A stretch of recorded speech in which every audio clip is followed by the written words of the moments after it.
You can't get a much better cast than Severance, but Apple TV's new comedy thriller is putting up a great fight. Though Severance is only 2 seasons in, it's been clear for quite some time now that this series is a pretty big deal. The concept is mind-bendingly unique, the tone is just scary enough, and the dry comedy is woven into every moment. Severance's absolutely phenomenal cast brings all of this together. Severance was set up to be a winner with Adam Scott serving as its star, and names like Patricia Arquette, John Turturro, and Christopher Walken certainly don't hurt either. Then there were those who weren't so well known before taking on their Severance roles, including Britt Lower, Trammell Tillman, and Zach Cherry, who became sensations almost overnight thanks to their excellent performances. Overall, the cast of Severance is a Tier 1 example of what every TV show should strive for. Now, Apple TV has proven that its Severance cast was no accident. The platform has duplicated that careful sort of success with Widow's Bay, another TV show that demands its cast to exercise the perfect balance of drama and comedy. Once again, this has a lot to do with familiar stars like Matthew Rhys. However, just as in Severance, it's the lesser-known actors or smaller parts that really seem to make magic. The best performances of Widow's Bay are the most surprising. It's no big surprise that Rhys is fantastic in Widow's Bay.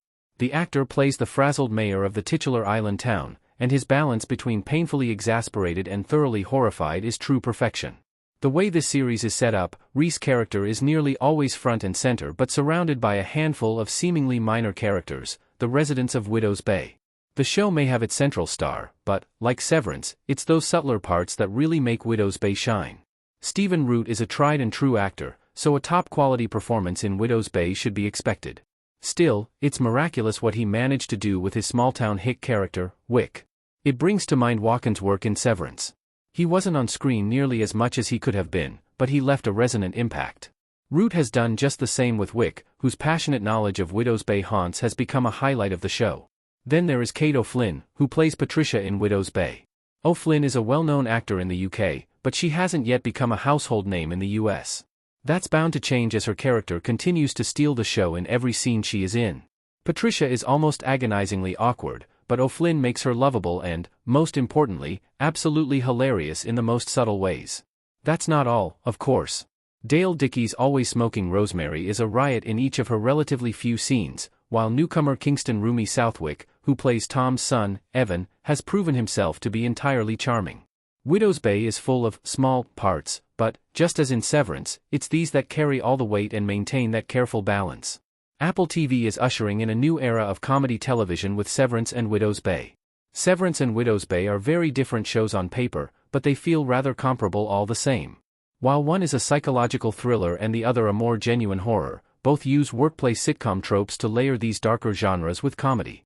Severance has some The Office vibes, while Widow's Bay draws from shows like Parks and Recreation. It's a strange sort of blend, but there's no denying that it works. Apple TV didn't exactly invent the workplace comedy horror, but it has certainly perfected it. The key is exceptionally well-written characters and a cast of genius performers to play them. Central protagonists are important, but it's the side characters and smaller parts that will carry the weight of the situational comedy, so casting these just right should be an even higher priority. As both Severance and Widow's Bay demonstrate this, other screenwriters and companies are sure to follow suit.